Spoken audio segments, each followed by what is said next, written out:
the reason we're all here, or the topic of discussion. Employers' demands upon education are changing significantly around the world. People with lower levels of education have the greatest difficulty in finding work and building satisfying careers, but even a higher education doesn't guarantee employment. So it seems there's some sort of job skills mismatch going on here. Mona, what is going on? Is there someone to blame? Should we blame someone? I'll be deliberately provocative, I guess, to start out. What are your opening thoughts here? Yes, Chris. That's okay. Well, I think there's two things going on. We see, a terrible unemployment crisis right now, especially among young people. The ILO's figure shows that 75 million young people between the ages of 15 and 24 are unemployed. And that's just the tip of the iceberg, because so many more young people are not in the labor market at all, and they're not in education, they're not in training. They've just sort of given up. And that's a terrible prospect for our future if young people don't get started into productive work. I think it's an employer's responsibility to create an environment of constant learning and constant challenge, because that's fundamentally what students and ultimately employees want. They want an environment in which they don't just have a job, but they have a career, and they feel like when they come into work every day, they really are part of solving the world's problems versus just punching the clock. And if we can create that kind of an environment, then we succeed. It's easy to say, though. The issue which we have is there are not enough apprenticeships available to be able to provide the quantum of youth with the training that they need. There aren't enough GEs in the world to be able to address the 75 million youth who are today unemployed, yet alone those that are underemployed. And so we face a challenge of tremendous issues of frequency and scale. And that, I think, is really the issue which we need to debate today. There's, on the one hand, a terrible lack of demand for employment. And this is not just a matter of what we've learned or what we've taught in schools, but of the rate of job creation, entrepreneurship, and investment. On the other hand, in some places, there are jobs that are going unfilled because employers can't find people with the right skills.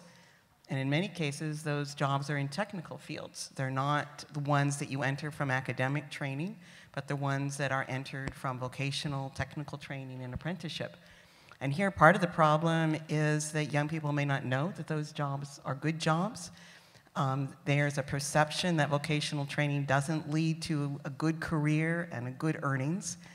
On the other hand, some young people are right, that that kind of education is not such a high quality, and that the jobs are not ones that are willing to be able to support a family and continue learning and have advancement. So in some places, the ILO is saying we need to change the quality of the jobs in vocational occupations, that they have Social Security, that they have decent wages, that they are representative, that will attract young people. And on the other hand, in some cases, it's just a matter of getting it right for entrepreneurship and business growth. We've talked a little bit about it during the course of this discussion is with respect to vocational training. I think that there's this notion that a career in a vocational endeavor is somehow not a path to success.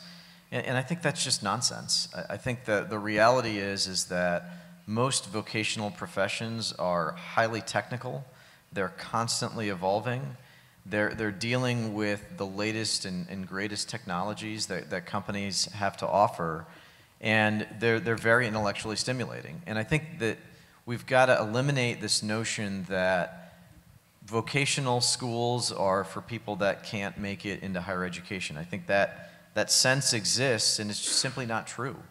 And the reality is that most jobs in developing countries in particular, and especially in this part of the world where we're very active, most jobs are not going to be filled by by students matriculating from institutions of higher education.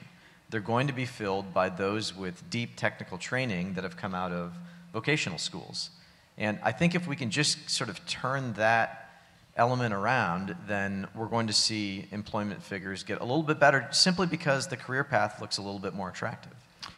The state of the world's knowledge on education to employment is essentially where the world was with school systems about 12 years ago. So 12 years ago was when PISA came into our lives, and it made very clear which systems are high performing and which systems are struggling. It made very clear which are the interventions which are working and which are not working, which are those that work under certain contexts. And we are asking those exact same questions today about education to employment. And when we ask ourselves, so which countries in the world are really superstars, and we ask ourselves, in particular, which countries are doing well on the supply side or the demand side, we don't have that sophistication of answer today. And so this is precisely why the data issue does become so important. Until we can globally understand which countries do we need to learn from and why and under what context, we're going to, I think, not travel as fast as we need in terms of getting youth from education to employment.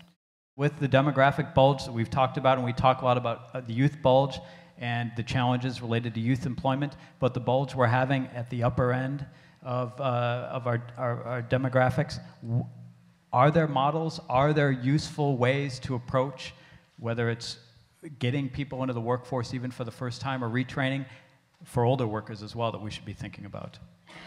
Well, one thing we can do is to question our own stereotypes. There's a stereotype that as we get older, it's harder to learn, and some of us are experiencing that perhaps.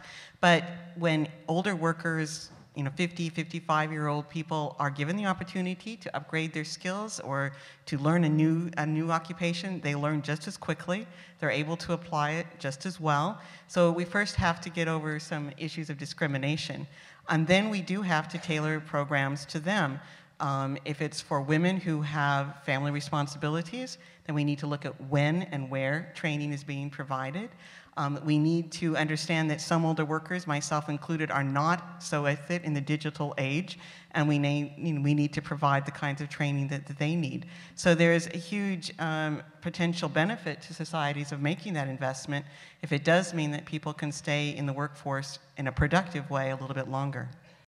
And I just wanted to know what the panelists think about the need to spark entrepreneurship amongst youth themselves. I think some of the most vivid examples globally now are young, reasonably well-educated or well-educated entrepreneurs creating global businesses. I think Facebook is an example that many young people see every day. And I just want to know what panelists thought about that.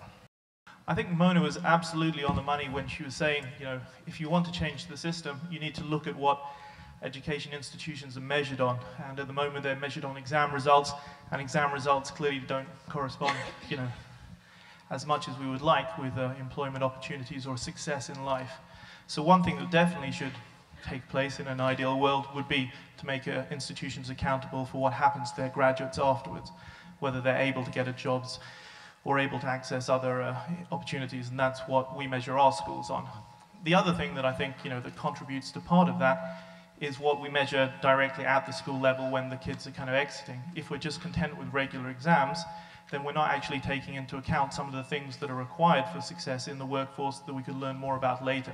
So when you say that teamwork, in fact, is one of the things that many employers regard as really important, no kids leave school being assessed on their capacity to work in teams. So the question is, can you imagine a situation where schools actually have some measures of other soft skills, for instance, that are relevant to future success, not just the academic skills?